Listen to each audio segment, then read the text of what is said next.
আসসালামু আলাইকুম, কি অবস্থা সবার, কেমন আছেন? তো আমি এই মুহূর্তে আছি, আপনারা দেখতে পাচ্ছেন যে যে মাইল ফলকটি আমি আপনাদেরকে দেখাচ্ছি।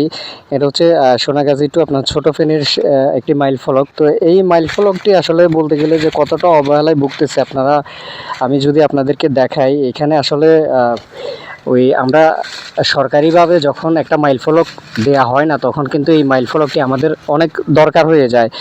তো এখন যখন মাইল ফলকটি দেওয়া হয়েছে, আপনারা দেখেন যে মাইল ফলকটি আসলে দূর থেকে এখানে যে দেখার কোনো অবস্থা নাই যে আসলে সোনাগাজী ছোট কত কিলোমিটার, এখানে কত কিলোমিটার এটা কিন্তু দেখা যাচ্ছে না। তো আসলে এটা হচ্ছে বলতে গেলে যে আমাদের অবহেলা। আমরা যখন দূর দূরান্তে আমরা যখন যাতায়াত করি, তখন কিন্তু এরকম মাইল ফলকগুলো আমরা খোঁজার চেষ্টা করি যে আমরা গন্তব্যে পৌঁছানোর জন্য আর কত মিনিট লাগতে পারে বা কত কিলো।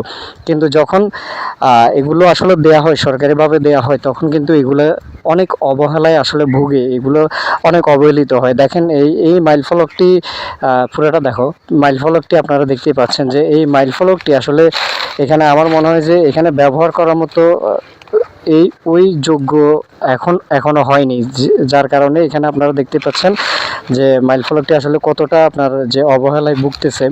তো যাই হোক, এটা আমরা চেষ্টা করব যে আমাদের মানবিক টিম নোয়াখালী পেজ থেকে এবং ইউটিউব চ্যানেল থেকে আমরা চেষ্টা করব এটা মেরামত করে দেওয়ার জন্য, এবং আমরা চেষ্টা করব পরিষ্কার করে দেওয়ার জন্য। তো পরিষ্কার করার সেই ভিডিওটি আপনারা সরাসরি আমাদের মানবিক টিম নোয়াখালী পেজে এবং ইউটিউব চ্যানেলে আপনারা পেয়ে যাবেন। তো সেই ভিডিওটি দেখতে হলে অবশ্যই আপনারা আমাদের চ্যানেল এবং পেজটি ফলো করতে হবে, চ্যানেলটি সাবস্ক্রাইব করে সাথে থাকবেন। সবাই ভালো থাকবেন, সুস্থ থাকবেন। আল্লাহ হাফেজ, আসসালামু আলাইকুম।